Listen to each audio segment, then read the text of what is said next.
দাঁড়ান চাচা, লাশ ধরার আগে আমার টাকা পরিশোধ করবে কে? লাশ এখান থেকে নিয়ে যা, কোনো ঝোপ জঙ্গলে ফেলে দে, শিয়াল পুকুরে কোলে কোলে থাক। 4 লক্ষ কেন, 4 কোটি টাকা হলেও আমি আমার সোনা পাখির লাশ ছাড়িয়ে রাখবো। কাউকে টাকা দিতে হবে না। বাড়িতে কেউ আছেন? আপনারা কে কোথায় আছেন? একটু বাইরে আসুন। কি ব্যাপার রাজ, তুই আমার বাড়িতে খাটিয়ার ভিতর কার লাশ? আর তুই বা বিদেশ থেকে কবে আসলি? আজকে এসেছি চাচা, আর খাটিয়াতে আপনার ছেলের লাশ। আমার ছেলের লাশ মানে? আমার ছেলের লাশ তুই কোথায় পেলি? ভাই আপনি একটু নামান খাটিয়াটা। আপনাদের অনেক ধন্যবাদ ভাই, আপনারা এখন আসুন তাহলে।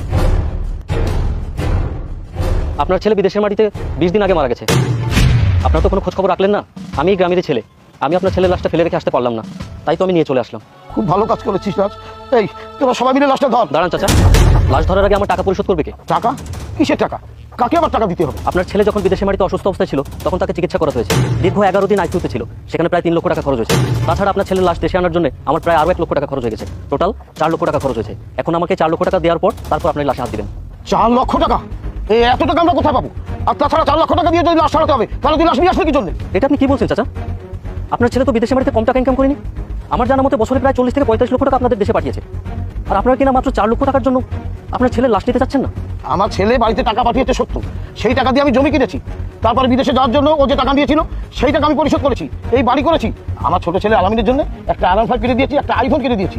আর এই মেয়ে নীলার জন্য একটা স্কুটি আর একটা আইফোন কিনে দিয়েছি। আর আমার বড় মেয়ের বিয়েতে 10 লক্ষ টাকা খরচ করেছি। আর জামার ব্যবসার জন্য 20 লক্ষ টাকা দিতে হবে। এখন তুই বল, আমার কাছে কোনো টাকা আছে? আর তাছাড়া 4 লক্ষ টাকা দিয়ে লাশ ছাড়িয়ে নিয়ে আমার লাভটা কি? নাউজুবিল্লাহ। চাচা আপনি কি আসলেই কামরুল ভাইয়ের বাবা? মুখ সামলে কথা বলিস না। আমি কামরুলের বাবা না মানে? তুই কি বলতে চাচ্ছিস? আপনার কথাই তো তাই মনে হচ্ছে চাচা। নিজের ছেলের লাশ সামনে রেখে এভাবে কেউ কথা বলে? আপনার ছেলে বিদেশের মাটিতে নিজের রক্ত পানি করে, নিজের সুখ বিসর্জন দিয়ে টাকা ইনকাম করে আপনাদের জন্য দেশে পাঠিয়েছে। আর আপনারা কিনা এখন সেই ছেলের লাশ নিতে চাচ্ছেন না? আমি এত কথা জানি না চাচা। আমার 4 লক্ষ টাকা খরচ হয়েছে, এই টাকা এখন কে দিবে আমাকে? কে টাকা দেবে সে কথা আমি বলতে পারি না। এই লাশটা এখান থেকে নিয়ে যা। এই লাশ থেকে পচা গন্ধ আসছে, কোনো জায়গায় তোর বাড়িতে নিয়ে যা। এই যে আলামিন ভাই, তোমার ভাই তো তোমাকে অনেক ভালোবাসতো। তার কষ্টের টাকা দিয়ে তুমি R15 কিনেছো, আইফোন কিনেছো। আমি বলি কি, R15টা বিক্রি করে দিয়ে সেই 4 লক্ষ টাকা দিয়ে তোমার ভাই লাশটা ছাড়িয়ে নাও না। না না রাজ ভাই, আমি এটা করতে পারবো না। বাইক প্রত্যেকটা ছেলের একটা নেশা, আমি আমার বাইকটা বিক্রি করতে পারবো না। বাবা যেটা বলেছে ওটাই ফাইনাল। আপনি ভাইয়ের লাশ নিয়ে এখান থেকে চলে যান। নীলা, তোমার ভাই তো তোমাকে স্কুটি আর আইফোন কিনে দিয়েছিল, তাহলে ওগুলো বিক্রি করে দিয়ে তোমার ভাইয়ের লাশটা ছাড়িয়ে নাও না। রাজ ভাই মুখে যা আসছে তাই বলছেন কেন? স্কুটি আর আইফোন নিয়ে কলেজে গেলে আলাদা একটা সম্মান পাই, সেই সম্মান বিক্রি করে আমার ভাইয়ের লাশ ছাড়াতে পারবো না। বাহ, তোমাদের কথা শুনে মনে হচ্ছে এই সম্পদগুলো তোমাদের নিজের কষ্ট অর্জিত সম্পদ। আচ্ছা ঠিক আছে, তোমাদের কাউকে টাকা দিতে হবে না। শ্রুতি, তুমি তো একটু বোঝার চেষ্টা করো। তুমি তো তোমার ভাইয়ের লাশটা ছাড়িয়ে রাখো। আমি এত টাকা কোথায় পাবো? আমার বিয়েতে লক্ষ লক্ষ টাকা খরচ হয়েছে, আর বাবার কাছে অল্প কিছু টাকা আছে। এখন যদি আমি ওই টাকা দিয়ে ভাইয়ার লাশ ছাড়িয়ে নিই, তাহলে আমি আমার হাজবেন্ডের ব্যবসা দাঁড় করাতে পারবো না। তোমার বাবা তো বললো তোমার স্বামীকে ব্যবসা করার জন্য 20 লক্ষ টাকা দিতে হবে, তাহলে সেই 20 লক্ষ টাকা থেকে 4 লক্ষ টাকাতে তোমার ভাইয়ের লাশটা ছাড়িয়ে রাখো। আপনি চুপ করুন, আপনি কোনো কথা বলবেন না। এমনিতেই আমার বিয়ে হচ্ছিল না, যৌতুকের লোভ দেখিয়ে আমার বিয়েটা হয়েছে। এখন যদি ওই টাকা থেকে 4 লক্ষ টাকা আমি দিয়ে দিই, তাহলে তো আমাকে ডিভোর্স দিয়ে দিবে। না না, আমি এসব ঝামেলার ভিতরে পড়তে পারবো না। বাহ, তার মানে তোমার ভাইয়ের লাশের থেকে তোমার স্বামীর ব্যবসাটাই তোমার কাছে বড় হয়ে গেল। তোমার বিয়ে সব খরচ দিতে তোমার ভাইয়াই পাঠিয়েছিল। তোমাদের ভাই আমাকে বিদেশে থাকতে কি বলতো জানো?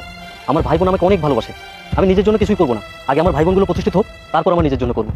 আজকে তো প্রমাণ হয়ে গেল যে তোমরা তোমাদের ভাইকে কতটা ভালোবাসো। যাই হোক, নিজের পকেটে টাকা খরচ করে তোমাদের ভাইয়ের লাশটা বিদেশ থেকে দেশে এনে আমি নিজেই বোকা শিখে গেছি। লাশ এখান থেকে নিয়ে যা, কোনো ঝোপ জঙ্গলে ফেলে দে, শিয়াল পুকুরে কোলে কোলে থাক। কি হয়েছে কামরুলের আব্বা?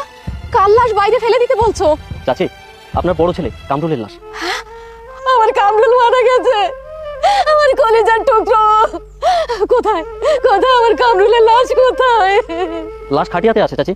এখন কথা হচ্ছে লাশের কাছে আসতে গেলে 4 লক্ষ টাকা দিয়ে তারপর আসতে হবে। আপনি তো এখানে ছিলেন না, এখানে অনেক কথা হয়ে গেছে। আমি তোমাদের সব কথা শুনেছি। 4 লক্ষ কেন, 4 কোটি টাকা হলেও আমি আমার সোনা পাখির লাশ ছাড়িয়ে রাখবো। আমার তো চোখ নেই, আমি আমার কিডনি বিক্রি করে দিয়ে আমি আমার সোনা পাখির লাশ ছাড়িয়ে রাখবো। কাউকে টাকা দিতে হবে না। আমি এখনো মরিনি, আল্লাহ পাক আমাকে এখনো বাঁচিয়ে রেখেছেন। বাবা কামরুল, তুই বেঁচে আছিস? ভাইয়া তুমি বেঁচে আছো, কিন্তু রাজ ভাই বলে তুমি মারা গিয়েছো। হ্যাঁ রাজ ভাইয়া, আপনি মিথ্যা কথা কেন বললেন? আপনি তো একজন প্রতারক। চুপ কর বেয়াদব। রাজকে নিয়ে একটা বাজে কথা বলে চড়িয়ে তোর মুখ আমি লাল করে ফেলবো। মা, ও মা, তুমি কেমন আছো মা? ও মা, তুমি কান্না করো না, তোমার ছেলে এখনো বেঁচে আছে মা। ও মা, আমি কাদের জন্য প্রবাসী দিন রাত কঠোর পরিশ্রম করেছি, আজকে আজকে তারা আমার লাশ নিতে অস্বীকার করলো। আমি 5টা বছর বিদেশে মাটিতে কষ্ট করে টাকার পাহাড় তৈরি করেছি। হ্যাঁ, প্রতি মাসে বাবার অ্যাকাউন্টে টাকা পাঠিয়েছি, সেই টাকা দিয়ে ভাই বোন আত্মীয় স্বজন সবার স্বপ্ন পূরণ করেছে। সামান্য একটা দুর্ঘটনার কারণে আমি 15 দিন জেলে ছিলাম, তাই তোমাদের সাথে আমি যোগাযোগ করতে পারিনি। কই, তোমরাও তো আমার সাথে কোনো যোগাযোগ করোনি। আজকে রাজের কথা মতো আমি নাটকটা সাজিয়েছি। রাজ, তুই আসলে ঠিক কথাই বলেছিলি, তোর কথাগুলো অক্ষর অক্ষর সত্য হলো বন্ধু। ও মা, তুমি তো সবসময় বলতে ভাই বোন নাকি রক্তের বাঁধন, সব কেটে আলাদা করা গেলেও নাকি রক্ত কেটে আলাদা করা যায় না। কই, আজকে তো সেই রক্তই কেটে আলাদা হয়ে গেল। নিজের জন্মদাতা পিতা মুখের উপর বলে দিয়েছে লাশ ফেলে দে, শিয়াল কুকুরে কুড়ে কুড়ে খাক। আরে যে আমার ছোট বোন, স্কুলে নাকি তার সম্মান, সে সম্মান বিক্রি করে সে তার ভাইয়ের লাশ সারাতে পারবে না। আচ্ছা মা বলো তো, ও যে সম্মানের অহংকারের কথা বলছে, সে সম্মানের পেছনের মানুষটাকে? এই যে আমার আদরের ছোট ভাই আমাকে বললো বাইক নাকি তার নেশা। হ্যাঁ আমিও বলছি বাইক প্রত্যেকটা ছেলের জীবনে একটা নেশা। তো মা এই নেশার পেছনের মানুষটাকে? এই যে তোমার বড় মেয়ে জীবন সঙ্গী পেয়ে তার নিজের ভাইকে ভুলে গেল, অথচ তার বিয়েটাই হয়েছে আমার টাকায়। সে বা তারা একটাবার জন্য কখনো চিন্তা করেনি যে আমার ভাই বা আমার সন্তান প্রবাসের মাটিতে কষ্ট করে আমাদের জন্য এত কিছু করে দিয়েছে, আজকে তার লাশটা ছাড়িয়ে রেখে দাফন করি। যাই হোক, সব নষ্টের মূল্য হচ্ছে টাকা। টাকা ছাড়া যেমন দুনিয়াতে কিছু করা যায় না, টাকা ছাড়া যেমন দুনিয়াতে চলা যায় না, আবার তেমনি সেই টাকা থাকলেও খারাপ সময় সেই টাকা কোনো কাজে আসে না, কাজে আসে না। যাই হোক, আমি সবসময় মনে করতাম আমার ভাই বোনেরা আমাকে অনেক ভালোবাসে। আজকে তো নিজের চোখে দেখতে পেলাম যে তারা আমাকে কতটা ভালোবাসে। বাবা তুই কোথায়? আমার কাছে একটু আয় তো, আমি একটু তোর মুখে হাত বুলিয়ে দেখি। কেন মা, তুমি চোখে দেখতে পাও না? না বাবা, আমি তো চোখের চিকিৎসা করাইনি। হায় রে পোড়া কপাল আমার, তোমার চিকিৎসা করানোর জন্য 1 বছর আগে বাবার অ্যাকাউন্টে 10 লক্ষ টাকা পাঠিয়েছিলাম। বাবা আমাকে বলেছিল তোমার নাকি চিকিৎসা ভালোভাবে হয়ে গেছে, তুমি চোখে দেখতে পাচ্ছ। ও মা, মা আমি তোমার অযোগ্য সন্তান। আমি টাকা ইনকাম করেছি ঠিকই, কিন্তু সেই টাকা আমি সঠিক জায়গায় খরচ করতে পারিনি। নিজের জন্মদাতা পিতাকে বিশ্বাস করেছিলাম, সেই বিশ্বাসের টাকা আজকে ঘুরে ধরেছে। ও মা, টাকার অনেক রূপ। বউকে টাকা দিতে পারলে সে প্রিয় স্বামী, বাবাকে টাকা দিতে পারলে সে তার প্রিয় সন্তান, কিন্তু টাকা না থাকলে এই পৃথিবীতে তার কোনো মূল্য নেই। মা, এই অমানুষদের সাথে আমি একটা মুহূর্ত থাকতে চাই না। চলো এখান থেকে আমরা দূরে কোথাও যাবো, খেয়ে থাকি না খেয়ে থাকি, আমরা নতুন করে বাঁচবো। আজ থেকে মনে করবো আমার মা ছাড়া এই পৃথিবীতে আমার আর কেউ নেই। চলো মা। বাবা এগুলো কি হয়ে গেল? তুমি ভাইয়ার মাকে ফেরাও। কামরুল, কামরুলের মা, দাঁড়াও, যেও না, দাঁড়াও দাঁড়াও।